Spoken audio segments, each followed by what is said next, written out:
Israel के वजीर आजम यार लैपिड ने आज ऐलान किया है कि अमेरिका के साथ ईरान की डील हो या ना हो, हम ईरान को नहीं छोड़ेंगे, ईरान पर हमला होकर ही रहेगा। ये हमारा अपना इंटरेस्ट है, ये इजराइल के इंटरेस्ट की बात है। अगर हमने ईरान को खुली छूट दी तो ईरान एटॉमिक वेपन्स ओपनली बनाएगा, और एटॉमिक वेपन्स का मतलब ये है कि इजराइल के वजूद का खात्मा, इजराइल दुनिया के नक्शे से खत्म हो जाएगा।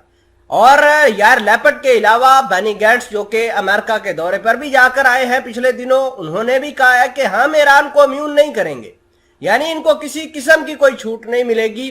दूसरे नंबर पर इनके जो मिलिट्री अताशी हैं, मिलिट्री चीफ है या मिलिट्री हेड हैं इनके सबसे बड़े, जिनका नाम कोचावी है, उन्होंने भी कहा है कि हम ईरान को किसी सूरत बख्शेंगे नहीं। ईरान वो मुल्क है जिससे इजराइल को सबसे ज्यादा थ्रेट है, और अगर आज ईरान इजराइल को थ्रेट करना खत्म कर दे तो पूरे मिडिल ईस्ट के ऊपर इजराइल की डोमिनेंस होगी, इजराइल जो चाहेगा वो करेगा। खैर, इस हवाले से मैं एक एक चीज आपके सामने रखूंगा। छोटी सी गुजारिश है कि आप हमारा यूट्यूब चैनल हसनाट टीवी को सब्सक्राइब करके पास मौजूद घंटी के निशान को दबा लें ताकि लेटेस्ट न्यूज आप तक बर वक्त पहुंचती रहे।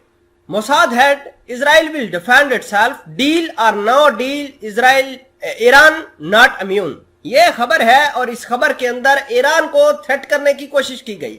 ईरान ने हाल फिलहाल के अंदर अमेरिका को बहुत ज्यादा अपनी लीनियंसी शो करवाई है, बहुत ज्यादा कंप्रोमाइज हो गए थे कि चलो ठीक है, अगर अमेरिका इसी तरीके से चलता है तो हम भी कुछ कंप्रोमाइज करते हैं ताकि डील रिवाइव हो जाए।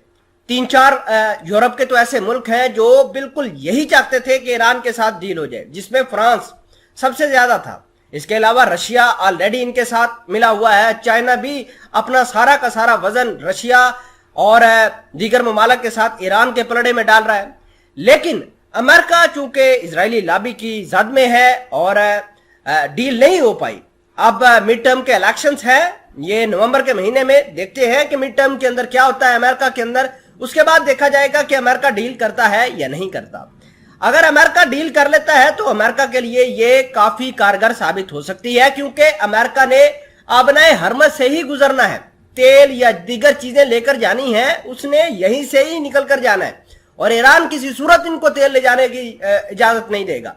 अगर इजराइल अटैक्स करता है तो इजराइल भी इम्यून नहीं रहेगा। आज तो ईरान ने अपने RS-2, एक ड्रोन है इनका जिसका नाम RS-2 है, उसको दुनिया के सामने रखा कि ये हमने ड्रोन बनाया है स्पेसिफिकली तल अवीव और हीफा शहर को हिट करने के लिए। और आपको ये बता दें कि ये हीफा और तल अवीव शहर जो है ये बैकबोन है और इजराइल इसके बगैर नहीं रह सकता। ये कंटिन्यूअसली थ्रेट आ रहे हैं और इस थ्रेट की वजह से अब ये बुखलाया हुआ है इजराइल, और इस तरह के ऊट पटांग के ये जो है बयानात अब दे रहे हैं।